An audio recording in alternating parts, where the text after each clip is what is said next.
بسم اللہ الرحمن الرحیم. مسجد دارالسلام, Toronto, Canada. Bayan after 19th Taraweeh. Today is Saturday, 23rd of November 2002. The Bayan is presented by Hazrat Maulana Mufti Saeed Ahmed Palanpuri Sahib Damat Barakatuhu.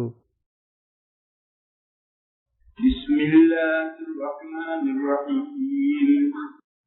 Ya ayyuhan nabiyyu inna arsalnaka shahidan wa mubashiran wa nadhira wa da'iyan ila Allahi bi'idhnihi wa sirajan munira. Bismillahirrahmanirrahim. وَمَا أَرْسَلْنَاكَ إِلَّا كَافَّةً لِلنَّاسِ بَشِيرًا وَنَذِيرًا وَلَكِنَّ أَكْثَرَ النَّاسِ لَا يَعْلَمُونَ. بسم الله الرحمن الرحيم. ما كان محمد أبا أحد من رجالكم ولكن رسول الله وخاتم النبيين وكان الله بكل شيء عليما. صدق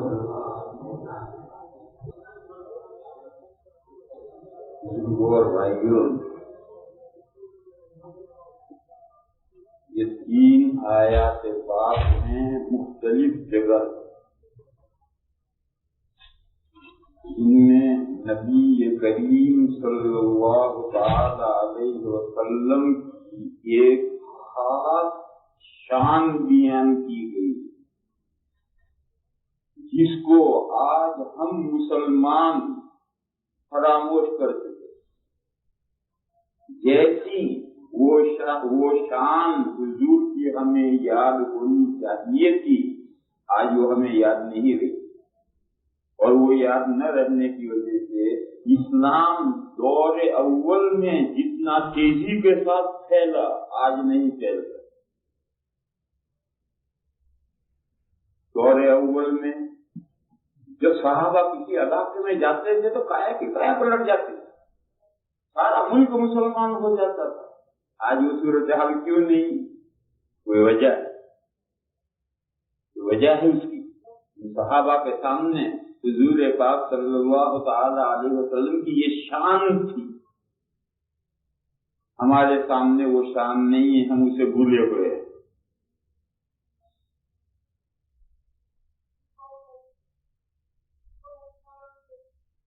مضمون کو شروع کرنے سے پہلے ایک اصول ذہن میں حاضر کر لیں، مستحضر کر لیں. ایک حدیث شریف ہے، تخلقوا باخلاق اللہ.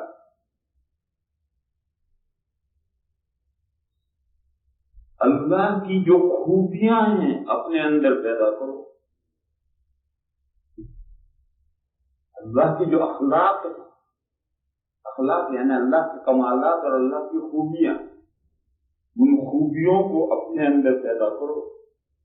ظاہر ہے کہ جس درجے میں وہ خوبیاں اللہ پاک میں ہیں اس درجے میں تو کوئی نہیں سکتی.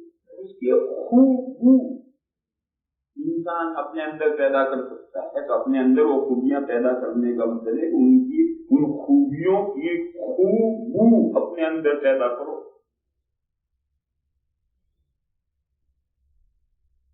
اسی وجہ سے اللہ کے بے شمار ناموں میں سے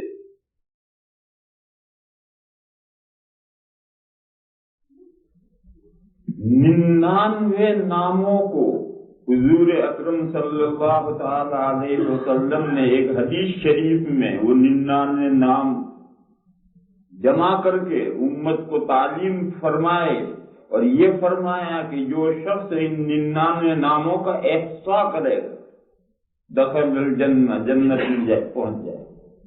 احصا کرنا یہ ہے کہ ان ناموں کو یاد کرے، ان ناموں کا مطلب سمجھے اور ان ناموں کی جو مفہوم ہے اس کو اپنے اندر پیدا کرنے کی کوشش کرے۔ تو اللہ کی وہ 99 خوبیاں جب انسان اپنے اندر پیدا کر لے گا تو فرشتہ صفت بن جائے گا، جنت میں پہنچے گا۔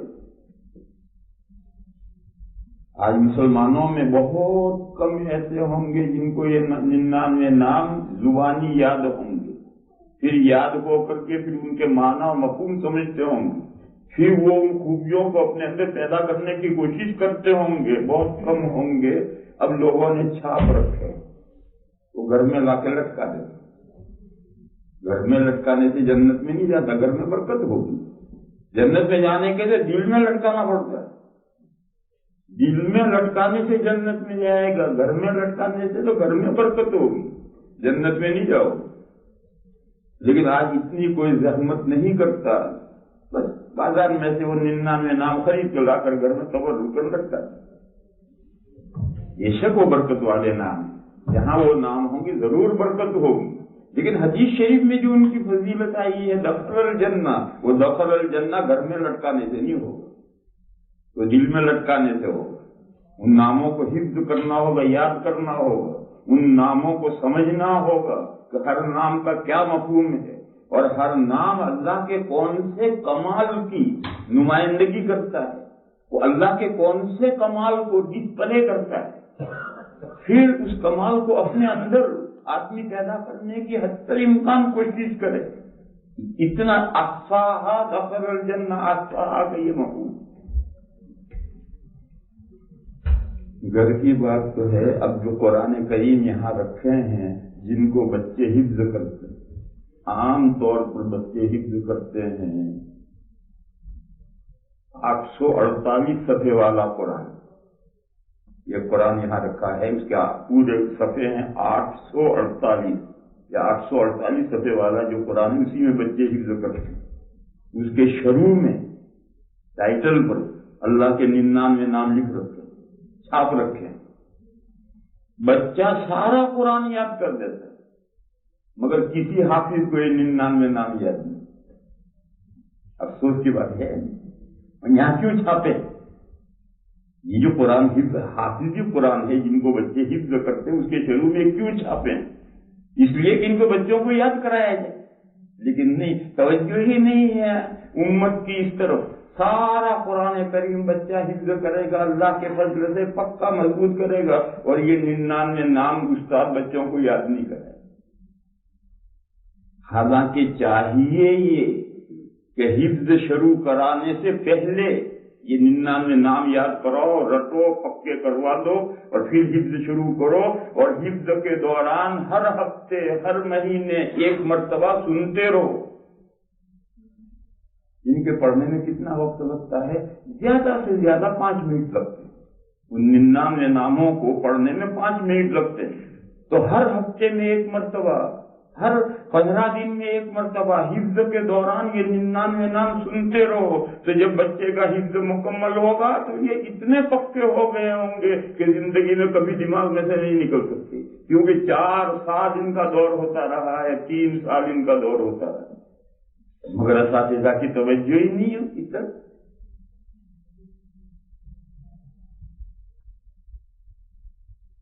تو بہرحال میں یہ عرض کر رہا تھا کہ حدیث شریف میں ہے تخلقوا باخلاق اللہ، اللہ والے جو اخلاق ہیں، خوبیاں ہیں، کمالات ہیں، ان کو اپنے اندر پیدا کرو۔ مگر یہاں رک کر کے یہ مسئلہ سمجھنا چاہیے کہ اللہ کے اسماء 2 قسم کے، ایک اللہ کے وہ اسماء ہیں جو اللہ کے ساتھ خاص ہیں، وہ اپنے اندر انسان پیدا کرنے کی کوشش نہیں کرے، اور ایک وہ اخلاق ہیں جو مشترک ہیں، اللہ میں بھی ہیں، مخلوق میں بھی ہیں، اللہ میں علی وجہ الکمال ہیں، مخلوق میں بڑا انعام ہے۔ جو اخلاق، جو اسماء اللہ کے مخصوص ہیں وہ اپنے اندر پیدا نہیں کرنا۔ مثلا اللہ کی ایک صفت ہے، وہ واحد ہیں، احد ہیں، وہ یگانا ہے، اکیلے۔ اب ایک آدمی کی میں شادی نہیں کروں گا، میں واحد ہوں، احد ہوں، کیوں میں اکیلا رہوں گا؟ اللہ کی صفت پیدا کر رہا ہے، یہ غلط۔ وہ واحد اور یگانا ہونا ان کی صفت ہے۔ قل هو اللہ میں یہی ہے، قل هو اللہ احد۔ اس احد ان پر آگے کیا ہے؟ لم یلد ولم یولد، نہ وہ کسی سے جنے گئے نہ انہوں نے کسی کو جنا۔ وہ کہتا میں احد رہنا چاہتا ہوں، میں شادی نہیں کروں گا، یہ غلط ہے۔ کیوں؟ تو شادی نہیں کرے گا تو کسی کو نہیں جنے گا، لیکن تو جنا گیا ہے، تو کیسے احد ہو جائے گا؟ تو احد ہونے کے لیے دو صفتیں اکٹھی چاہیے، لم یلد بھی چاہیے، لم یولد بھی چاہیے۔ تو لم یولد تو ہے نہیں، تیرے ماں اور باپ ہیں، ان سے تو پیدا ہوا ہے، اب تو کہتا ہے میں کسی کو نہیں جنوں گا، یہ بیکار سی بات ہے۔ بہرحال احد ہونا اور واحد ہونا یہ اللہ کی مخصوص صفت ہے۔ بقیہ مخلوق کے لیے صفت نہیں ہے۔ آج ہی آیت کریمہ پڑھی گئی، سبحان الذی خلق الازواج كلها مما تنبت الارض ومن انفسهم ومما لا يعلمون۔ فرمایا پاک ہے وہ ذات جس نے ساری ہی چیزوں کو جوڑے بنایا۔ پاک ہے وہ ذات، یعنی وہ اس کا کوئی جوڑا نہیں، وہ جوڑا ہونے سے پاک ہے، لیکن اس نے ہر چیز کا جوڑا بنایا۔ سبحان الذی خلق الازواج كلها، وہ چیزیں جن کو زمین اگاتی ان میں بھی جوڑا بنایا۔ مما تنبت الارض، خود انسانوں کو بھی جوڑا بنایا ہے، ومن انفسکم، اور وہ مخلوقات جن کو تم جانتے ہی نہیں، جو انسان کے علم و ادراک سے آؤٹ ہے، جو انسان ان کو مخلوقات کو جانتا نہیں۔ اللہ فرماتے جن مخلوقات کو تم نہیں جانتے وہ بھی جوڑا بنائی گئی ہیں، اور جو زمین میں سے جو چیزیں اگتی ہیں وہ بھی ہم نے سب جوڑا بنائی، تمہیں بھی جوڑا بنایا ہے۔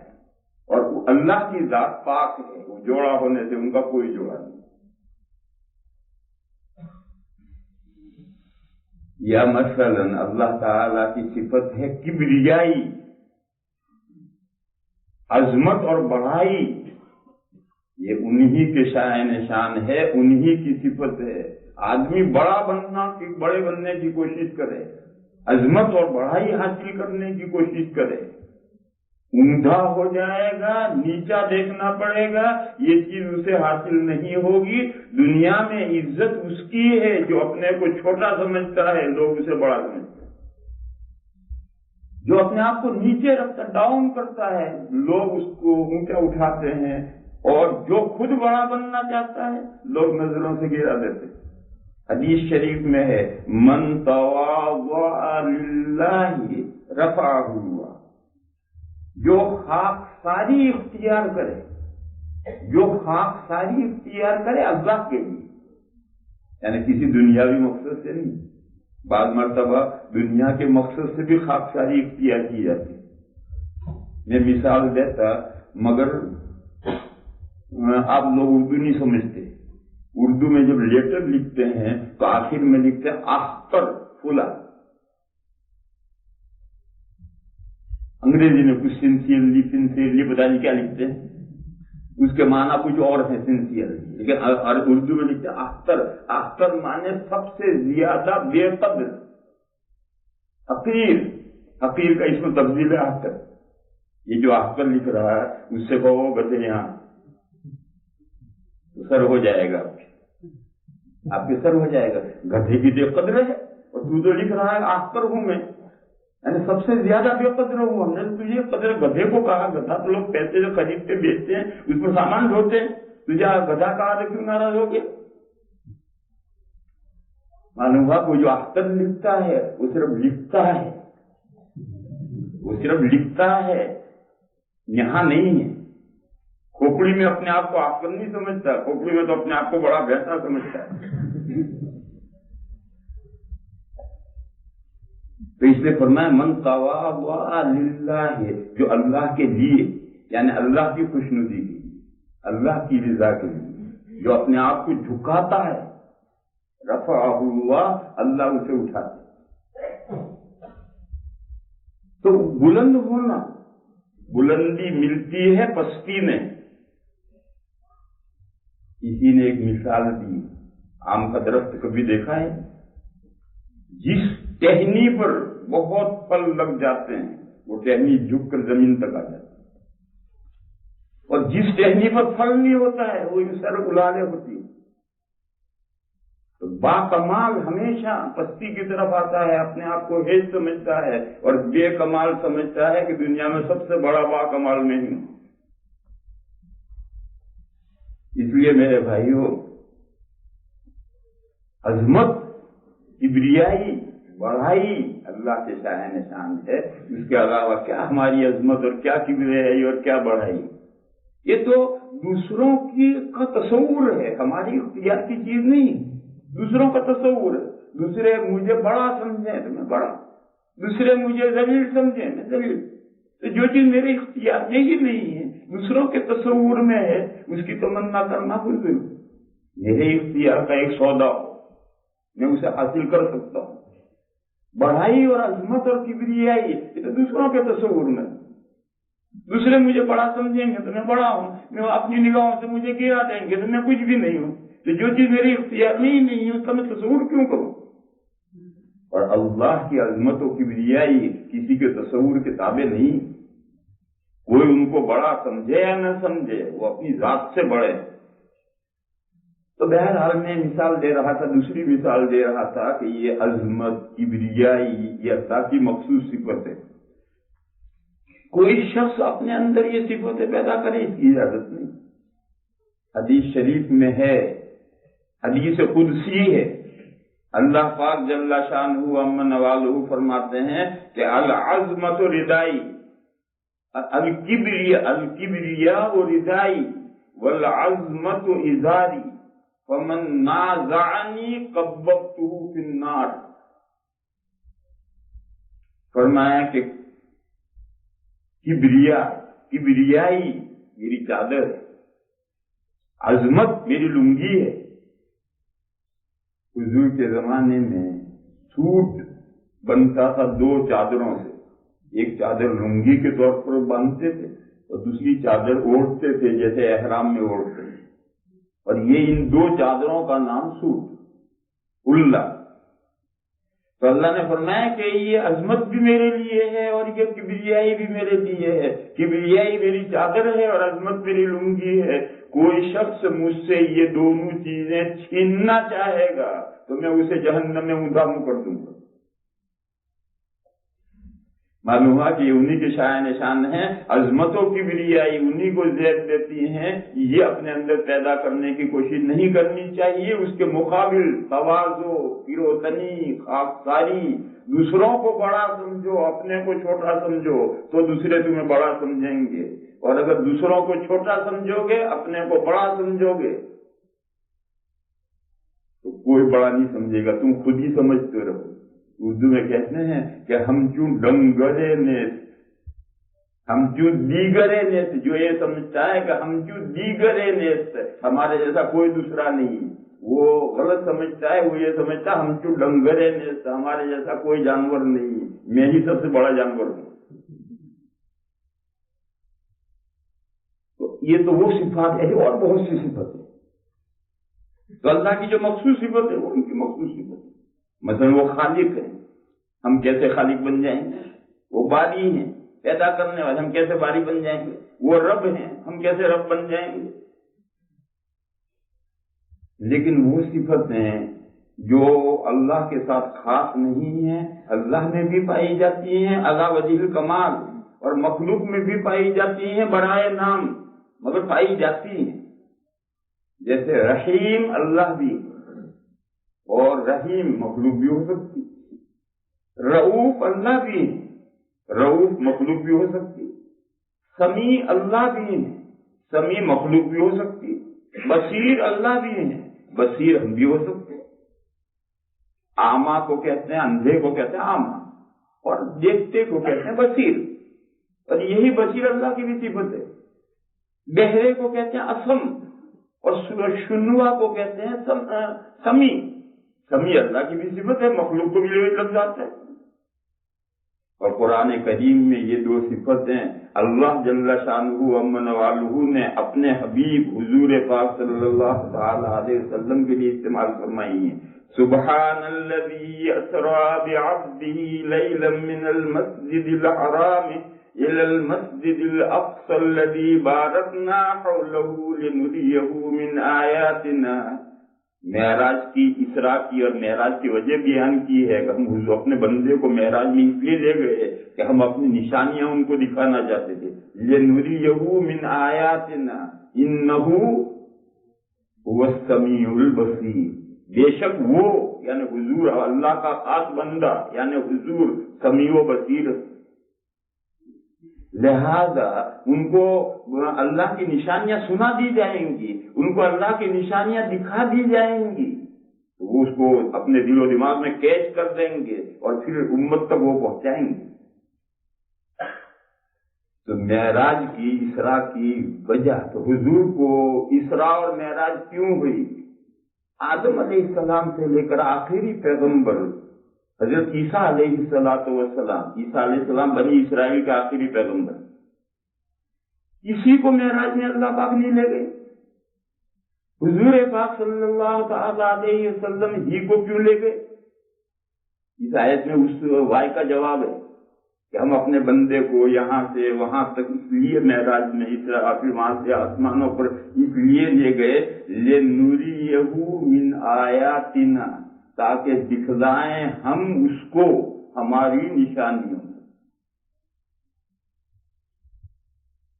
فوق السماوات، آسمانوں سے اوپر کیا کیا مخلوقات ہیں، اس کا ایک جھلک دکھانی ہے حضور کو، اور حضور کو وہاں کی ایک جھلک دکھانے کے لیے حضور کو وہاں لے جایا گیا۔ لِنُرِيَهُ مِنْ آیَاتِنَا إِنَّهُ هُوَ السَّمِيعُ الْبَصِيرُ۔ اس ٹکڑے پر سے لوگ جلدی سے گزر جاتے ہیں، اس میں تو بہت کچھ ہے اس ٹکڑے میں۔ إِنَّهُ هُوَ السَّمِيعُ الْبَصِيرُ، بے شک وہ یعنی حضور پاک صلی اللہ تعالی علیہ وسلم خوب سننے والے، خوب دیکھنے والے۔ ایسی ہستی کو اگر فوق السماوات کی آیات اور نشانیاں ایک جھلک دکھا دی جائے، ظاہر ہے کہ فوق السماوات کی ساری چیزیں تو دکھائی ہی نہیں جا سکتی، وہاں کی ایک جھلک دکھائی جائے تو وہ بندہ اس کو اپنے دل و دماغ میں محفوظ کرے گا، دیکھنے کی چیزیں دیکھے گا، سننے کی چیزیں سنے گا، اور وہ سن کر محفوظ کرے گا، اور دنیا میں واپس آ کر کے انسانوں تک وہ ساری باتیں پہنچائے گا۔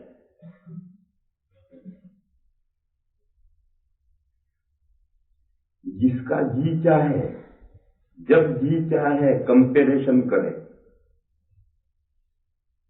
موسیٰ علیہ السلام سے حضرت عیسیٰ علیہ السلام تک کی تعلیمات کافی حد تک محفوظ ہیں، اگرچہ ان کی امتوں نے اس میں بہت کچھ ہیر پھیر کر دیا ہے، بگاڑ دیا ہے، مگر کافی حد تک محفوظ ہے۔ اس خاندان کے علاوہ دنیا میں جہاں انبیاء اور رسول آئے ان کی کوئی تاریخ محفوظ نہیں، لیکن یہ سلسلہ محفوظ ہے۔ اور موسیٰ علیہ السلام سے اوپر بھی اگنورنس کا زمانہ ہے، تاریخ کی جہالت کا زمانہ ہے، کسی کو کچھ نہیں معلوم، لیکن موسیٰ علیہ السلام سے لے کر عیسیٰ علیہ السلام تک کے احوال موجود ہیں، اور ان کے احوال کی 3 قسم کی کتابیں ہیں۔ ایک تو بائبل، بائبل 2 حصے ہیں، ایک اولڈ ٹیسٹیمنٹ ہے اور ایک نیو ٹیسٹیمنٹ ہے۔ جو عہد قدیم ہے اس میں 104 کتابیں، اور عہد جدید ہے اس میں 4 انجیلیں ہیں اور پھر بہت سارے خطوط ہیں آگے، اور یہ سارا مجموعہ بائبل کہلاتا ہے۔ بائبل کے معنی کتاب مقدس۔ اس میں یہ ان کے خیال کے مطابق ساری اللہ کے یہاں سے نازل ہوئی وہی ہے، ان کے خیال کے مطابق، ساری اللہ کے یہاں سے آئی ہوئی وہی، لیکن یہ مشکل ہے، اس کو لامحالہ ان کے محققین نے اس کو دو حصوں میں تقسیم کیا ہے۔ مثلا نئے عہد جدید میں جو 4 انجیلیں ہیں وہ تو یہ کہتے ہیں کہ آسمان سے نازل ہوئی ہیں، لیکن اس کے بعد جتنے خطوط اور مکاتب ہیں وہ تو فلاں آدمی نے فلاں قوم کو لکھا ہے، وہ اللہ کے یہاں سے کہاں نازل ہو۔ اسی طرح موسیٰ عہد قدیم جو ہے اس کی ساری کتابوں کو بھی یہ کہنا کہ آسمان سے نازل ہوئی بہت مشکل ہے، اس میں بہت سے انبیاء کے حالات ہیں۔ مثلا صحیفہ ایوب ہے، حضرت ایوب علیہ السلام ان کے 2 دوستوں کے ساتھ باتیں کرتے ہیں، اور وہ ساری دوستوں نے، حضرت ایوب نے 2 دوستوں کے ساتھ کیا باتیں کی ہیں وہ سب صحیفہ ایوب میں، تو اب آسمان سے کہاں نازل ہوئی؟ حضرت ایوب علیہ السلام کو بیماری ہوئی تھی اور خاندان نے حضرت کو الگ کر دیا تھا، سارے خاندان نے چھوڑ دیا تھا، تو اس موقع پر حضرت ایوب کی 2 دوستوں کے ساتھ جو باتیں ہوئی تھی، اللہ جانے صحیح یا غلط، بہرحال وہ سب باتیں اس میں ہیں، جو وہ باتیں 2 دوستوں کی ایوب علیہ السلام کی آپس کی باتیں تو آسمان سے کہاں نازل ہوئی؟ اس لیے بائبل کو 2 حصوں میں تقسیم کرنا ہے، ایک تو وہ جو واقعی اللہ کے یہاں سے نازل ہوئی ہیں، ایسی 3 ہی کتابوں کے بارے میں ہم شہادت دیتے ہیں، تورات، زبور اور انجیل۔ تورات بائبل میں شروع کی جو 5 کتابیں ہیں وہ تورات، پھر زبور ایک مستقل کتاب ہے، اور پھر نئے عہد نامہ میں 4 انجیلیں ہیں، وہ انجیلیں اتنی جو ہیں آسمان سے نازل ہوئی کتابیں، اور بقیہ جو بائبل میں کتابیں ہیں وہ آسمان سے نازل ہوئی نہیں ہیں، بلکہ ان کے انبیاء کے صحابہ کی اور دوسرے حضرات کی وہ لکھی ہوئی جمع ہوئی کتابیں۔ ان کے علاوہ ان لوگوں کے پاس میں ایک بہت بڑا ذخیرہ ہے تالمود کا۔ تالمود، اس تالمود میں بنی اسرائیل میں جو قضات اور علماء جو ہوئے تھے ان کی جو نصیحتیں اور باتیں ہیں وہ سب تالمود میں جمع کی گئی۔ تو بائبل اور تالمود یہ ان کی آج موجود ہے، جس کا جی چاہے ان دونوں کو پڑھ کر، یہ انبیاء کتنے ہیں؟ 1,00,000 انبیاء ہیں بنی اسرائیل میں، 1,00,000 انبیاء ہیں، ان کا سب ذخیرہ یہ میراث محفوظ ہے، ان میں سے پڑھو اور پڑھ کر کے آسمانوں سے اوپر کے حالات ان انبیاء کرام نے جو بیان کیے ہیں ان کو الگ جمع کرو۔ پھر آپ قرآن و حدیث پڑھیے، اور قرآن اور حدیث میں آسمانوں سے اوپر کے جو احوال بیان کیے گئے ہیں جنت کے جہنم کے اسے الگ کرو، اور قرآن اور ان کی جو بائبلیں ہیں اصل تورات انجیل زبور ان کو بھی لینا چاہیے، یہ تو وہاں سے وہی آئی، اللہ نے بتلائی، یہ قرآن اللہ کے سے وہی آیا، اللہ نے اوپر کے حالات بیان کیے، لہذا ان کو نہیں لینا چاہیے۔ تورات، انجیل اور زبور ان 3 کتابوں کو چھوڑ کر باقی جتنی کتابیں بائبل میں ہیں اور جتنی تالمود میں ہیں ان میں آسمانوں سے اوپر کی دنیا کے بارے میں جو کچھ لکھا گیا ہے اسے کوٹ کرو، اور قرآن کریم کو رہنے دو، یہ تو اللہ کے یہاں سے وہی آئی، اللہ تعالیٰ اوپر کی دنیا کو جانتے ہیں، لیکن احادیث شریفہ میں جو کچھ اوپر کی دنیا میں جنت اور جہنم کے احوال کے بارے میں بیان کیا گیا ہے اس کو ایک طرف کوٹ کرو اور دیکھو دونوں کو موازنہ کر کے، کروڑ اور 1 کا بھی تناسب نہیں ہو، کروڑ اور 1 کا تناسب بھی نہیں نکلے، برائے نام تفصیلات ملیں گی آسمانوں سے اوپر کی، اب پورا بائبل پڑھو جنت کے کوئی احوال نہیں ملیں گے، جہنم کے کچھ احوال، جنت جہنم کے لفظ آئیں گے باقی وہاں کے احوال نہیں آئیں گے، اور آپ حدیثیں پڑھیے ایسا ڈیٹیل کے ساتھ آپ کو جنت اور جہنم کے احوال ملیں گے جیسا کہ ایک آدمی پورا ٹورنٹو کی گلی گلی گھوم کر کے انڈیا واپس جا کر ٹورنٹو کا تعارف کرے یا مضمون لکھے۔ ایسا آپ کو معلوم ہوگا کہ حضور پاک صلی اللہ تعالی علیہ وسلم جنت اور جہنم کے احوال ایسے بیان کر رہے ہیں جیسے خود دیکھ کر آئے ہیں، اور وہ دیکھ کر آئے ہیں اسی کے لیے معراج میں لے جایا گیا تھا، اور وہاں کی ایک جھلک دکھائی گئی تھی، وہ جو کچھ حضور نے آ کر دیکھا تھا وہ امت کے سامنے وہ سارا بیان کیا، پہلے انبیاء کو ایسا کیوں نہیں کیا گیا اور یہ بات حضور کے ساتھ کیوں ہوئی؟ اس کی وجہ یہ ہے کہ پہلے انبیاء کا سلسلہ جاری تھا. ایک نبی نے باتیں بتائی، کچھ رہ گئی، دوسرا نبی آئے گا، لوگ اس سے پوچھیں گے، وہ بتائیں گے، کچھ اور رہ جائیں گے، تیسرا نبی آئے گا، لوگ اس سے پوچھیں گے، وہ بتائیں گے. آدمی اپنی زندگی میں اپنی اولاد کو ایک بات بتا دیتا ہے، پھر ہفتے کے بعد دوسری بات آئی دوسری بتاتا ہے، پھر ہفتے کے بعد تیسری بات یاد آئی تیسری بتاتا ہے. اور نبی آخر الزمان صلی اللہ تعالی علیہ وسلم و فداہ و ابی و امی، وہ آخری پیغمبر ہیں کہ قیامت تک کوئی پیغمبر نہیں آنا. اب کس سے پوچھیں گے اوپر کی بات؟ جیسے آدمی مرنے کو ہوتا ہے تو سوچ سوچ کر کے اولاد کے لیے جتنی کام کی بات ہے سب بتا دیتا ہے، کیوں کہ تھوڑی دیر میں مرنا ہے. تو آخری پیغمبر ہیں، اگر وہ ساری باتیں اوپر کی نہیں بتلا دیں گے، نہیں خبریں دیں گے تو آگے کون خبریں دے؟ اس لیے یہ اللہ کا معاملہ حضور کے ساتھ ہوا کہ حضور آخری پیغمبر ہیں، لہذا اوپر کی جھلک دکھائی گئی. یہاں ایک سوال پیدا ہوتا ہے کہ اللہ میاں جانتے ہیں قرآن میں احوال نازل فرما دیتے، اس میں حضور کو لے جا کر بتانے کی کیا ضرورت ہے؟ وہی تو آ رہی ہے، اللہ میاں نازل کرتے. جواب یہ ہے کہ اگر ساری تفصیلات اللہ پاک قرآن میں نازل کرتے تو اس قرآن کو حفظ کیسے کیا جاتا ہے، جبکہ قرآن کی حفاظت کے لیے اس کا حفظ کرنا ضروری تھا. پچھلی کتابیں حفظ نہیں کی گئی، کیوں؟ ان کی حفاظت اللہ نے اپنے ذمے نہیں لی تھی، اور قرآن کریم کی حفاظت اللہ نے اپنے ذمے لی ہے تو حفظ کا سلسلہ شروع کیا ہے. اور جس آیت نے یہ گارنٹی ہے اس میں اشارہ ہے، اِنَّا نَحْنُ نَزَّلْنَا الذِّكْرَ وَإِنَّا لَهُ لَحَافِظُونَ. حافظ کی جمع ہے، ایک حافظ ہو تو ایک حافظ، بہت سارے ہو جائے تو حافظون. اللہ فرماتے ہیں ہم حافظون ہیں. اس میں اشارہ ہے کہ قرآن کریم کے حافظون تیار ہوں گے، بے شمار حافظ تیار ہوں گے. اب اس قرآن کو کوئی نہیں بگاڑ سکتا. کاغذوں میں لکھا ہوا اس میں جو چاہے ہیر پھیر کر دے، لیکن سینوں میں لکھا ہوا ہے، اور بے شمار مخلوق کے سینوں میں لکھا ہوا ہے. کس کے سینے میں لکھا کوئی نہیں جانتا. کوئی ماتھے پر تو سائن ہے نہیں، تو کوئی کیسے بگاڑے؟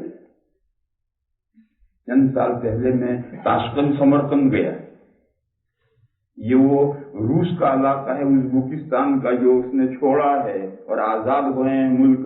تو میں تاشقند سمرقند گیا تھا ایک سیمینار میں شرکت کرنے کے لیے، جو امام بخاری علیہ الرحمہ کے امام بخاری پر سیمینار ہوا. امام بخاری علیہ الرحمہ کی قبر وہیں سمرقند سے 17 کلومیٹر پر خرطم گاؤں ہے، وہاں قبر ہے. ہم ان کی قبر پر گئے تو وہاں یہ سیمینار رکھا تھا سمرقند میں، تو وہاں جانا ہوا. وہ ملک 80 سال کمیونزم کے انڈر میں رہا ہے، انڈر نہیں کنٹرول میں رہا ہے. کنٹرول نہیں، اس سے اوپر ایک انگریزی لفظ ہے وہ مجھے یاد نہیں ہے، جس میں پکڑ کا مفہوم ہے، پکڑ، پنجے میں جکڑا رہا ہے 80 ایئرز. آپ کچھ ایسا ہی پھر آگے سکھلائیے مجھے. مگر جب روس کا قبضہ ہٹا، برائے نام ہٹا، کیونکہ اس کا قبضہ ہٹنے سے ایک دم جو 80 سال سے جہالت پیدا ہو گئی ہے، وہ جہالت کو ایک دم تھوڑی ہٹ جائے گی. تو ہزاروں حافظ وہاں ظاہر ہوئے اور بہترین قرآن کریم پڑھتے ہیں. تو ہم نے وہاں لوگوں سے پوچھا کہ بھئی یہاں حدیث کیسے تیار ہوئے؟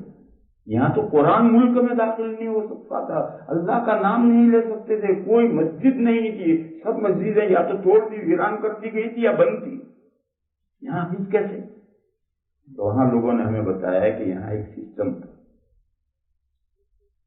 صبح ایک استاد ہے، وہ کلاڑی رسی لے کر جنگل میں لکڑیاں کاٹنے کے لیے نکل جاتا تھا، اور قرآن یاد کرنے والے وہ بھی کلاڑی رسی لے کر کوئی ادھر گیا کوئی ادھر گیا کوئی ادھر گیا، میلوں شہر سے بستی سے دور جانے کے بعد کسی پہاڑ کی کھو میں غار میں یہ سب اکٹھا ہوتے اور دن بھر وہاں قرآن پڑھتے تھے. وہ حافظ صاحب اپنے حفظ سے یاد کراتے تھے، قرآن نسخہ نہیں ہے، وہاں کاپی نہیں ہے، اور وہ یاد کرتے تھے اور اس کا سبق یاد کر کے پھر لکڑیاں کاٹتے تھے اور سر پہ ڈھو کر شام کو گھر آ جاتے تھے اور بیچتے تھے اور اسے پیسے لے کر گھر چلاتے.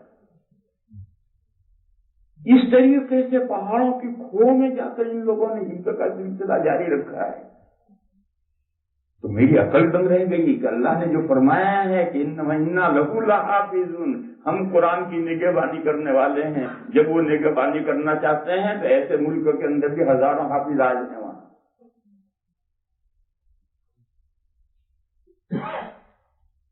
تو جب اللہ پاک جل شانہ عم نوالہ نے قرآن کے لیے یہ طے کیا ہے کہ اس کی حفاظت حافظوں کے ذریعے ہوگی، تو اب اگر بہت بڑا قرآن ہو جائے گا، اس میں دنیا بھر کی تفصیلات آ جائیں گی، تو کہاں سے یاد کریں گے؟ اسی لیے قرآن میں جگہ جگہ یہ تو کہا اقیموا الصلاۃ، نماز کا اہتمام کرو، نماز کا اہتمام کرو، نماز کا اہتمام کرو. آتوا الزکوٰۃ، زکات دو، زکات دو، زکات دو. مگر نماز ہے کیا اور زکات ہے کیا، اس کی کیا تفصیلات ہیں؟ قرآن میں نہیں. وہ ساری حدیثوں میں تفصیلات ہیں. اور میں نے کبھی کہا تھا کہ 2000 حدیثیں ہیں جن کے سے مل کر اقیموا الصلاۃ کی تفسیر ہوتی ہے، اور 500 حدیثیں ہیں جن سے مل کر آتوا الزکوٰۃ کی تفسیر ہوتی ہے. اب وہ ساری تفصیلات قرآن کریم میں ہوں گی تو آخر یاد کرنے والے کیسے یاد کریں گے، کہاں تک یاد کریں گے؟ لہذا 2 حصے کیے گئے ہیں. ایک تو مین مضامین جو ہے بنیادی، وہ تو قرآن میں نازل کیے گئے تاکہ کتاب مختصر ہے، واضح بھی رہے اور مختصر بھی رہے. اور بقیہ مضامین احادیث شریفہ میں کر دیے گئے، ان کا حفظ کرنا ضروری نہیں. تو آسمانوں سے اوپر جنت اور جہنم کے جو احوال ہیں، خاص طور پر ان احوال کو، وہ سارے احوال اگر قرآن میں نازل کیے جاتے ہیں تو قرآن کو حفظ نہ کر سکتے، اتنی بڑی کتاب ہو جاتی. اس لیے قرآن کریم میں بھی جنت و جہنم کے احوال ہیں، لیکن مختصر، جامع، معنی، اور بقیہ تفصیلی ڈیٹیل کے ساتھ تمام تفصیلات احادیث شریفہ میں. یہ جو احادیث شریفہ میں ہیں، ان کو جو حضور کو وحی کی گئی ہے تو وحی کرنے کی یہ شکل اختیار کی گئی ہے کہ اللہ اپنے حبیب کو وہی جنت میں لے گئے اور جنت کی سیر کروائی، جہنم کی جھلک دکھائی، اور خود اپنی آنکھوں سے سن دیکھ کر، اپنے کانوں سے وہاں کے معاملات سن کر آ کر بیان کیے امت کے سامنے. انہو هو السمیع البصیر کا یہ مطلب کہ بے شک وہ بندہ خوب سننے والا ہے، خوب دیکھنے والا ہے. اس کو وہاں کی معراج میں لے جا کر کے آسمانوں کے اوپر کے احوال سنا دیے جائیں گے، وہ آسمانوں کے اوپر کے احوال دکھا دیے جائیں گے، تو اس کا فائدہ ہوگا انسانوں کو. وہ آ کر امت کو ساری باتیں بتائیں گے اور امت کو پہنچائیں گے.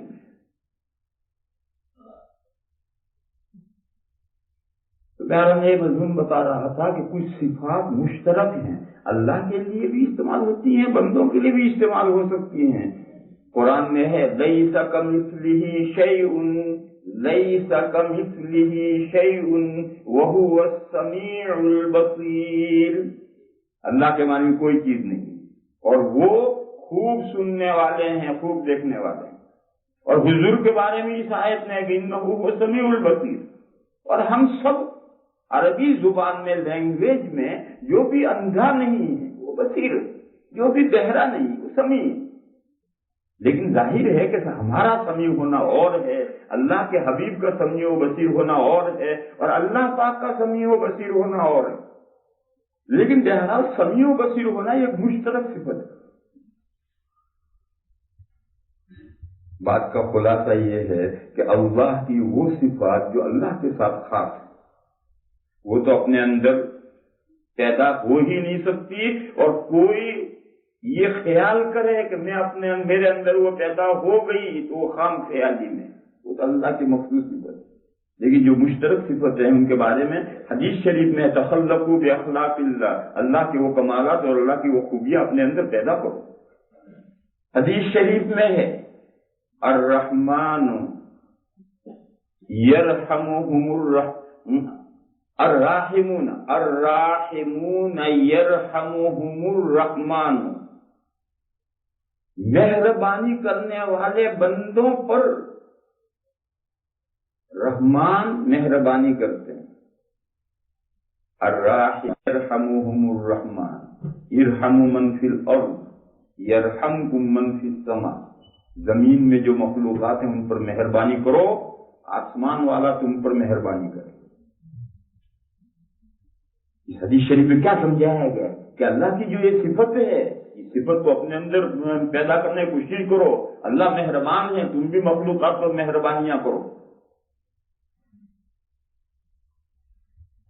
تو جب اللہ والی خوبیاں اور کمالات ہمیں اپنے اندر پیدا کرنے ہیں، اور یہ معمول بھی ہے اور ضروری ہے، اس کا حکم ہے، تو اللہ کے حبیب صلی اللہ تعالی علیہ وسلم کے جو شؤون ہیں، جو کمالات ہیں، جو حضور کی خوبیاں ہیں، وہ خوبیاں بھی ہم مومنین کو اپنے اندر پیدا کرنی ہیں، اور یہ بھی معمول بھی ہے کہ حضور والی وہ خوبیاں اپنے اندر پیدا کرو۔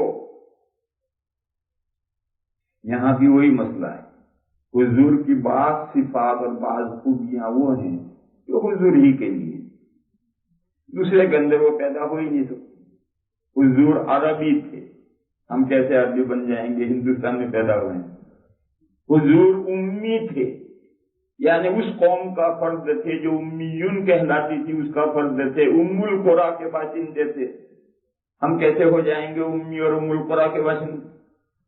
حضور خاتم النبیین تھے، ہم کیا آدم علیہ السلام سے لے کر عیسیٰ علیہ السلام تک کوئی بھی خاتم النبیین نہیں ہو سکتا، حضور کے بعد کیسے کوئی خاتم النبیین ہو جائے؟ حضور رسول اللہ تھے، تو کوئی اللہ کا رسول کیسے ہو جائے گا جب اللہ کے رسول آ گئے؟ حضور ہاشمی تھے، حضور یتیم تھے، یتیم عبد المطلب، حضرت عبد المطلب کے پوتے تھے، باپ کا انتقال ہو گیا۔ یہ ایسی بہت سی صفات ہیں جن صفات کو ہم اپنے اندر پیدا کر ہی نہیں سکتے، وہ حضور کی اپنی مخصوص صفات ہے۔ لیکن حضور پاک صلی اللہ تعالی علیہ وسلم کی وہ صفات جو حضور کے ساتھ مخصوص نہیں ہیں، ان صفات میں سے امت کو حصہ لینا ہے۔ امت ان صفات میں سے حصہ لے گی تو حضور کا مشن آگے بڑھے گا، اور اگر امت اس میں سے حصہ نہیں لے گی تو حضور کی دعوت جہاں ٹھہری ہے وہیں ٹھہری رہے گی۔ تھوڑی بہت سرک جائے، اللہ کے فضل سے کچھ بندوں کو ایمان لانے کی توفیق مل جائے، آہستہ تو ہوتا رہتا ہے، باقی ہماری محنتوں سے جو گاڑی چلتی ہے وہ گاڑی وہیں ٹھہر گئی۔ کیوں ٹھہر گئی؟ ہم نے حضور والی صفات اپنے اندر اس میں سے حصہ ہی نہیں لی۔ دور اول کے لوگ صحابہ ہی نہیں، صحابہ کے بعد بہت دنوں تک امت وہ تھی جنہوں نے نبی پاک صلی اللہ تعالی علیہ وسلم کی ان صفات میں سے حصہ لیا تھا اپنے اندر، اور اس حصہ لینے کی وجہ سے اسلام اتنا تیزی کے ساتھ پھیلتا تھا کہ آج عقل دنگ رہ جاتی ہے کہ اتنا تیزی سے کیسے پھیلا۔ اور آج اللہ کے فضل و کرم سے دنیا کا بعض خطہ تو وہ ہے جہاں اس کا چانس کم ہے، لیکن دنیا کا بڑا حصہ وہ ہے جہاں حضور کا مشن بڑھایا جا سکتا ہے اور اللہ کے بندے اس کی طرف مائل ہو سکتے ہیں، مگر آج کوئی نہیں ہے حضور کے مشن کو آگے بڑھانے والا۔ کیوں؟ امت نے حضور کی ان صفات میں سے حصہ ہی نہیں ہے۔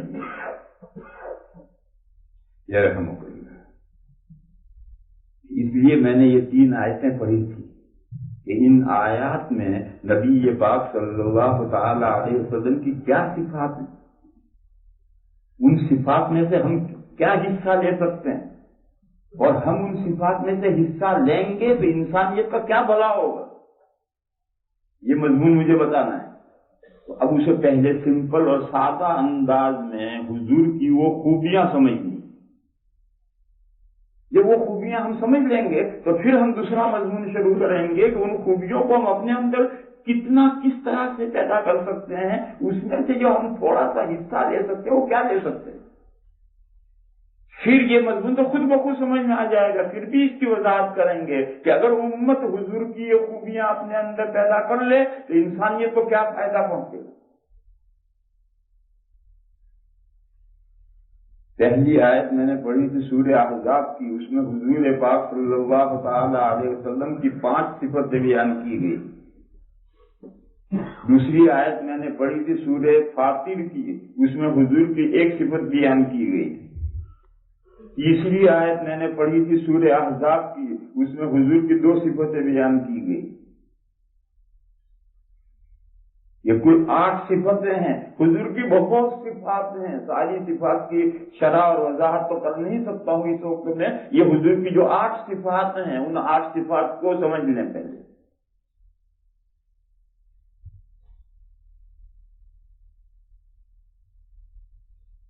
پہلی صفت ہے حضور کی شاہد. یا ایھا النبی انا ارسلناک شاہدا، اے پیغمبر بے شک ہم نے آپ کو شاہد بنا کر بھیجا. شاہد اسم فاعل ہے، عربی کا لفظ ہے مشاہدہ سے. مشاہدہ کے معنی ہیں جو حواس سے جو چیزیں دیکھی جاتی ہیں، آنکھ سے دیکھنے کی آنکھ سے دیکھنا، کان سے سننے کی کان سے سننا، چکھنے کی زبان سے چکھنا، سونگھنے کی ناک سے سونگھنا، ٹٹولنے کی جسم سے ٹٹولنا، یہ 5 قسم کی یہ سب مشاہدہ. اور اسی وجہ سے جو کورٹ میں کسی معاملے میں وٹنس ہوتا ہے، گواہ ہوتا ہے، اسے عربی میں شاہد اس لیے کہتے ہیں کہ وہ کسی چیز کا مشاہدہ کیے ہوئے ہوتا ہے. دیکھنے کی چیز اپنی آنکھ سے دیکھے ہوئے ہوتا ہے، سننے کی چیز اپنے کان سے سنے ہوئے ہوتا ہے، چکھنے کی چیز خود چکھے ہوئے. کسی نے ایک شخص کو مار دیا، اس کی گواہ میں خوب معلوم ہوا کہ فلاں نے فلاں کو مارا ہے، مگر یہ خوب معلوم ہونے کی بنیاد پر ہم کورٹ میں گواہی نہیں دے سکتے ہیں جب تک اپنی آنکھوں سے مار دیکھا نہ ہو کہ اس نے اس کو مارا، وہاں تک نہیں ہو سکتا. چاہے کتنا بھی یقین ہو جائے، لیکن علم و یقین کی بنیاد پر گواہی نہیں دی جا سکتی. جو دیکھنے کی چیزیں وہ دیکھ کر ہی گواہی دی جائے گی، سننے کے بعد ہی گواہی دی جائے گی. پھر اس گواہ کو جو شاہد کہتے ہیں وہ بھی مشاہدہ ہے. تو ایک حضور پاک صلی اللہ تعالی علیہ وسلم کو شاہد بنا کر بھیجا گیا ہے، یعنی حضور مشاہدہ کریں گے کسی چیز کا، جس چیز کا حضور مشاہدہ کریں گے اس چیز کا ہمیں بھی مشاہدہ کرنا ہے. اگر ہم بھی ان چیزوں کا مشاہدہ کریں گے تو حضور کی اس صفت میں سے ہم نے حصہ لیا، اور اگر ہم نے اس مشاہدہ کرنے کا کوئی خیال اپنے اندر پیدا نہیں کیا تو حضور کی یہ صفت اپنے اندر ہم نے نہیں پیدا کی. اب اس مضمون کو پھر سمجھو. مشاہدے قرآن کریم میں 3 مضمون آئے ہیں الگ الگ، اور تینوں جگہ یہی شہادت اور مشاہدے کا بیان ہے. ان میں سے عام مسلمان ایک مضمون جانتے ہیں اور تینوں قسم کی آیتوں پر سے گزر جاتے ہیں اور وہ یہ سمجھتے ہیں کہ یہ وہی مضمون ہے. وہ مضمون نہیں، یہ 3 الگ الگ مضمون ہیں قرآن کریم میں. ایک مضمون تو یہ ہے قیامت کے میدان میں ہر امت سے پوچھا جائے گا تمہارے پاس ہمارا نبی آیا تھا؟ وہ انکار کر دے، ہمارے پاس کوئی نبی نہیں ہے. ہر نبی کو سامنے لایا جائے گا اور وہ گواہی دے گا خداوند قدوس ان سب کے پاس میں گیا ہوں. ارے کیوں فلاں دن تیرے پاس آ کر تجھ سے یہ بات نہیں کہی تھی؟ ارے فلاں تیرے گھر آ کر تیری گاڑی میں نے ہاتھ نہیں ڈالا تھا؟ ارے فلاں تجھ سے میں نے بات. ایک ایک کو پہچان کر اس کے اوپر حجت نبی قائم کرے گا کہ میں تمہارے پاس آیا تھا. یعنی بولو، یہ بڑا سخت منظر ہوگا. قرآن کریم میں پڑھیے بھی جینا بکالا ہاؤلا شہید والے کئی فبکا جی وکئی فیضا جینا وَكَيْفَ إِذَا جِئْنَا مِنْ كُلِّ أُمَّةٍ بِشَهِيدٍ وَجِئْنَا بِكَ عَلَى هَؤُلَاءِ شَهِيدًا. اللہ فرماتے ہیں وہ منظر کیسا ہوگا جب ہم ہر امت میں سے شہید لا کر کھڑا کریں گے قیامت کے دن اس امت کے سامنے، اور آپ کو گواہ بنا کر لائیں گے علی ہؤلاء، یہ مکہ والے جو ان پر آپ کو گواہ بنا کر لائیں گے. وَكَيْفَ إِذَا جِئْنَا مِنْ كُلِّ أُمَّةٍ بِشَهِيدٍ وَجِئْنَا بِكَ عَلَى هَؤُلَاءِ شَهِيدًا. یہی مضمون سورہ نحل میں بھی آیا ہے. وَيَوْمَ نَبْعَثُ فِي كُلِّ أُمَّةٍ شَهِيدًا عَلَيْهِمْ وَجِئْنَا بِكَ شَهِيدًا عَلَى هَؤُلَاءِ. وَيَوْمَ نَبْعَثُ فِي كُلِّ أُمَّةٍ، ہم ہر امت میں کھڑا کریں گے. وَيَوْمَ نَبْعَثُ فِي كُلِّ أُمَّةٍ شَهِيدًا عَلَيْهِمْ، ہر امت میں اسی امت میں سے شہید کھڑا کریں گے ان کے خلاف. وَجِئْنَا بِكَ شَهِيدًا عَلَى هَؤُلَاءِ، اور حضور سے فرمایا گیا کہ ہم آپ کو گواہ لائیں گے ان لوگوں کے خلاف جو حضور کے زمانے کے مشرکین تھے، ان کے خلاف ہم آپ کو گواہ لائیں گے. یہ دو جگہوں پر ہے، یہی وہ شہید ہے، یہ حضور کی صفت ہے. یا ایھا النبی انا ارسلناک شاہدا، جب حضور شاہد بن کر کے بھیجے گئے ہیں تو حضور نے جو دین پہنچایا کس نے مانا کس نے نہیں مانا، اس کی شہادت حضور قیامت کے دن دیں گے. اور حضور ہی نہیں دیں گے، ہر نبی اپنی امت کے بارے میں شہادت دے گا کہ اس نے دین پہنچایا تو کس نے مانا کس نے نہیں مانا. کس نے مانا اس کے لیے تو کوئی شہادت کی ضرورت ہے ہی، تو اللہ سب کچھ جانتے ہیں. لیکن کس نے نہیں مانا اس کے لیے گواہیاں ہوں گی، کیونکہ قاضی جج اگر کورٹ میں جانتا ہے کہ یہ مجرم ہے تو جج اپنے علم سے فیصلہ نہیں کر سکتا، اس کے سامنے وٹنس آئیں گے تو ہی اس کے اوپر وہ سزا جاری کر سکتا، اس کے بغیر نہیں کر سکتا. اللہ کی کورٹ کا بھی یہی قاعدہ ہے، اللہ سب کچھ جانتے ہیں. لیکن ان کو قائل کرنے کے لیے گواہ چاہیے، جس نے دین ان کو پہنچایا ہے ان کو گواہ پیش کیے جائیں گے. یہ مضمون ہے، تمام انبیاء گواہ ہوں گے، نبی پاک صلی اللہ تعالی علیہ وسلم گواہ ہوں گے. میرے بھائیوں بولو، جب حضور کی آنکھ بند ہوئی انک میت وانہم میتون، جب حضور کی آنکھ بند ہو گئی تو قیامت تک جو انسان ہیں ان پر گواہی کون دے گا؟ ان پر گواہی وہ دے گا جو دین لے کر ان کے پاس پہنچے گا، ان کی ذہن سازی کرے گا، طرح طرح سے ان کی دل سوزی کرے گا، ان کے پوری محنت اور کوشش کر کے ان کو دین پہنچائے گا، سمجھائے گا. پھر بھی جو مانیں گے سبحان اللہ، نہیں مانیں گے ان کے خلاف گواہی یہی دے گا داعی کہ میں ان کے پاس دین لے کر گیا تھا، انہوں نے مانا تھا اور انہوں نے نہیں مانا تھا. آج امت میں یہ رہا ہی نہیں، آج امت میں حضور کی صفت ہی ختم ہو گئی.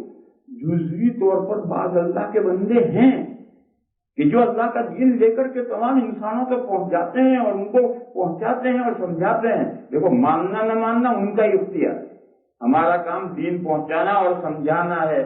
بعض ہیں لیکن جتنا اس کام کو پھیلا ہوا وسیع ہونا چاہیے کہ دنیا میں ایک غیر مسلم ایسا نہ رہے کہ جس تک حضور کے دین کی دعوت حضور کی امت نے نہ پہنچائی ہو، ایسا ایک نہ رہنا چاہیے. تب حضور کی صفت امت نے اپنے اندر پیدا کی.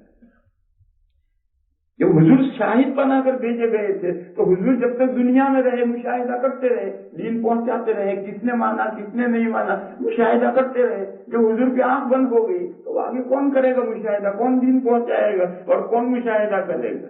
دور اول میں یہ صورت یہ سلسلہ تھا، مگر بعد میں آہستہ آہستہ مسلمان اپنے ہی احوال میں، اپنے ہی مفادات میں، اپنے ہی پیٹ کے دھندوں میں پڑ کر رہ گئے اور حضور کی یہ صفت مومنین نے اپنے اندر پیدا نہیں کی. آج کچھ بندوں کی محنت سے اور کچھ اللہ کے فضل و کرم سے اللہ تعالیٰ جس کے لیے ہدایت مقدر کرتے ہیں اس کے اسباب بنتے ہیں. وہ کہیں سے کوئی کتاب ہاتھ میں آ جاتی ہے, کہیں اسکول میں مسلمان طالب علموں کے ساتھ دوستی ہو جاتی ہے اور وہ مطالعہ شروع کرتا ہے, اور یوں اسلام جا رہا ہے, آگے بڑھ رہا ہے الحمدللہ. لیکن وہ اپنی رفتار سے جا رہا ہے, مسلمان امت کی محنت سے نہیں بڑھ رہا. امت کو اس لائن میں جتنی محنت کرنی چاہیے اتنی محنت نہیں ہو رہی ہے. اور یہ جو یورپ اور امریکہ ہے, یہاں تو اتنے وسیع امکانات ہیں کہ آپ اللہ کا یہ دین ہر انسان تک پہنچائیے, ہر آدمی سننے کے لیے تیار ہے. پھر وہ مانے نہ مانے اس کی مرضی. وما انت علیہم بمسیطر, حضور سے فرمایا گیا کہ ہم نے آپ کو داروغہ بنا کر نہیں بھیجا, آپ کا کام ہادی ہے, آپ رہنما ہیں, آپ کا کام دین پہنچانا ہے, دین پہنچائیے.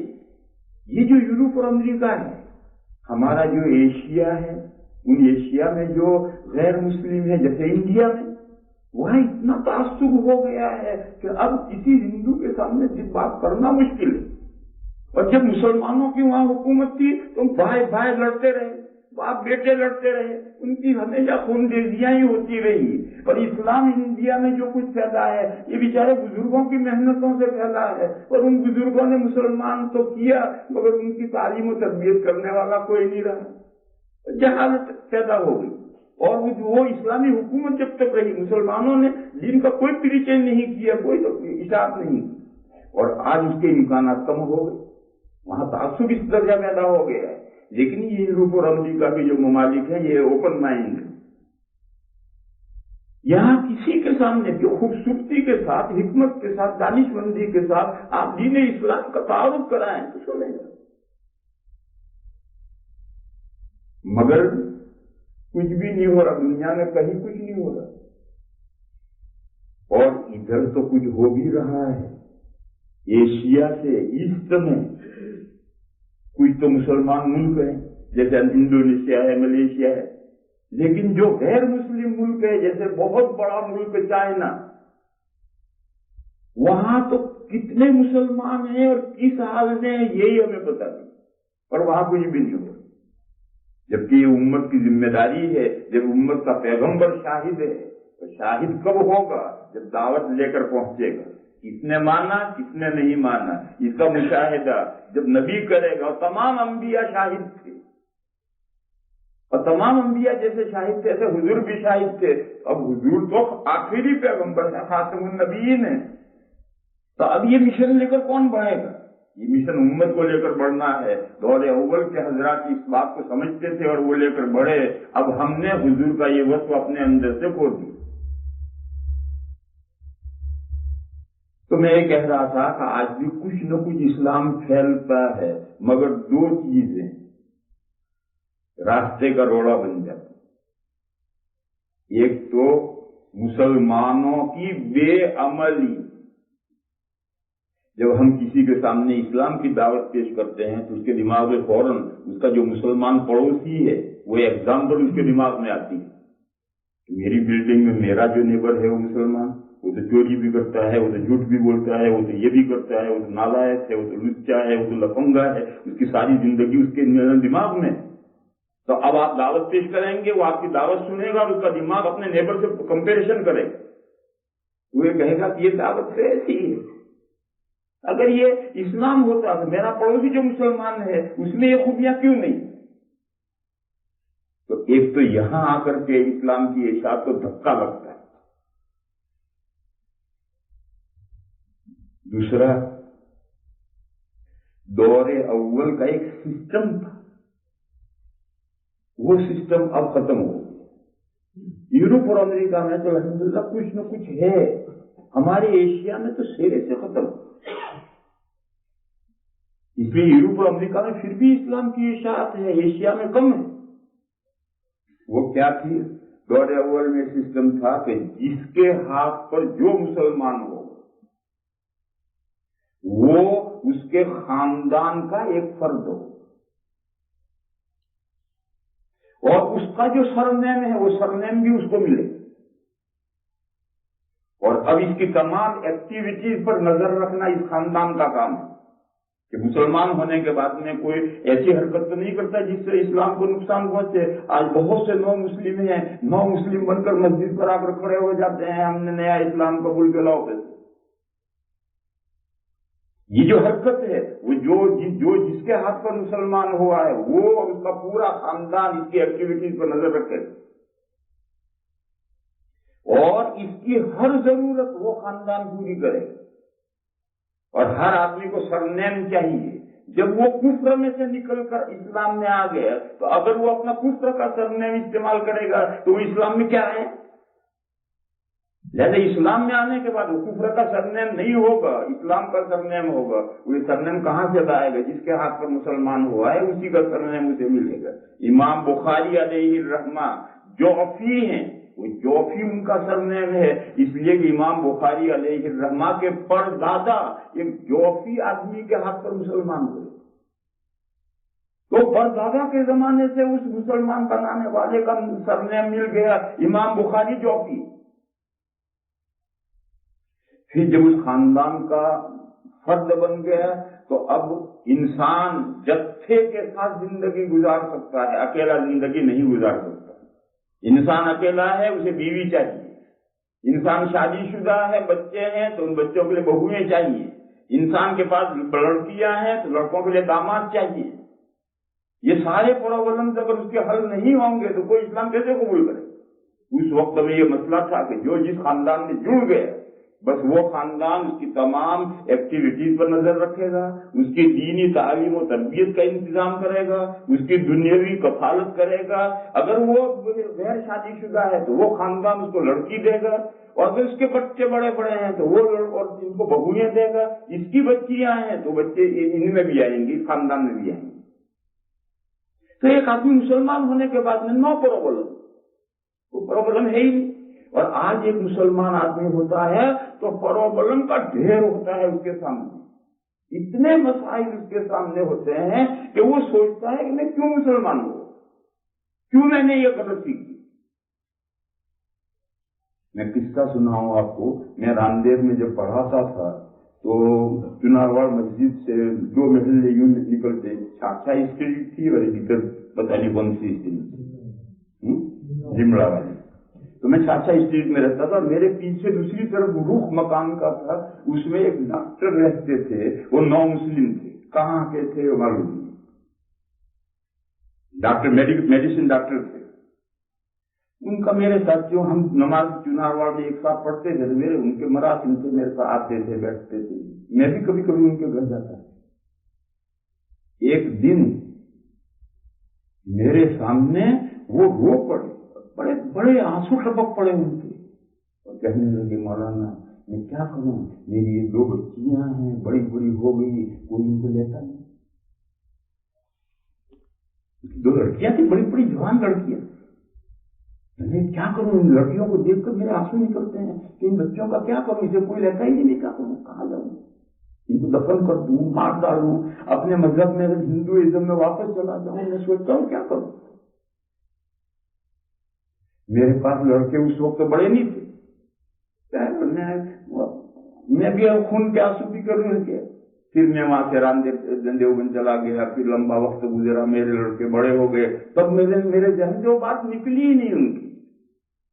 اور جب میرے لڑکے بڑے ہو گئے شادی کے، تب میں نے وہاں تحقیق کی کہ کیا صورت حال ہے، ان لڑکیوں کی شادی ہوئی یا نہیں ہوئی. معلوم ہوا وہ ڈاکٹر صاحب ہی راندیر میں اب نہیں ہے، کہاں گئے معلوم نہیں. یہ قصہ میرے سامنے میرے پیش آیا ہے. بتاؤ، جس کی 2-4 بچیاں، 2-4 لڑکے ہوں اور ان کو کوئی بہویں نہ دے، ان لڑکیوں کو کوئی نہ اٹھائے تو آدمی کیسے ایمان لائے گا؟ انسان کو تو جتھے میں رہنا ہے. تو یہ دور اول میں یہ نظام تھا. آج وہ نظام ختم ہو گیا اور اس نظام کے ختم ہونے سے اسلام کی اشاعت رک گئی. تو 2 چیزیں روڑا بنتی ہیں. ایک تو یہ کوئی خاندان نو مسلم کو قبول نہیں کرتا، اس نو مسلم کو قبول نہ کرنے کی وجہ سے اس کے ایکٹیویٹیز پہ کوئی نظر نہیں رکھتا، اس کی کوئی ہیلپ اور مدد نہیں کرتا، اور مسجدوں میں بھیک مانگتا پھرتا ہے. اس کو کوئی بچیاں نہیں دیتا، اس کی تعلیم و تربیت کا کوئی انتظام نہیں کرتا، نہ اس کی بچیوں کو کوئی اٹھاتا ہے. اور ایک مسلمانوں کا اپنا عمل بگڑ گیا تو ہم جب دعوت پیش کرتے ہیں تو وہ مدعو اپنے ذہن میں دوسرے مسلمانوں کے ساتھ موازنہ کرتا ہے کہ یہ دعوت اور یہ دعوت کا نمونہ، دعوت تو کچھ اور ہے، نمونہ تو اس کے خلاف، یہ دو چیزیں جو ہیں یہ بڑا روڑا بنتی ہیں دعوت کا، اتنا مضمون ہے۔ باپ رکھو آگے یار زندہ صحبت باقی، آخر دعوانا اللهم صل وسلم وبارك على سيدنا ومولانا محمد وعلى آل سيدنا ومولانا محمد بعدد من صلى وصام.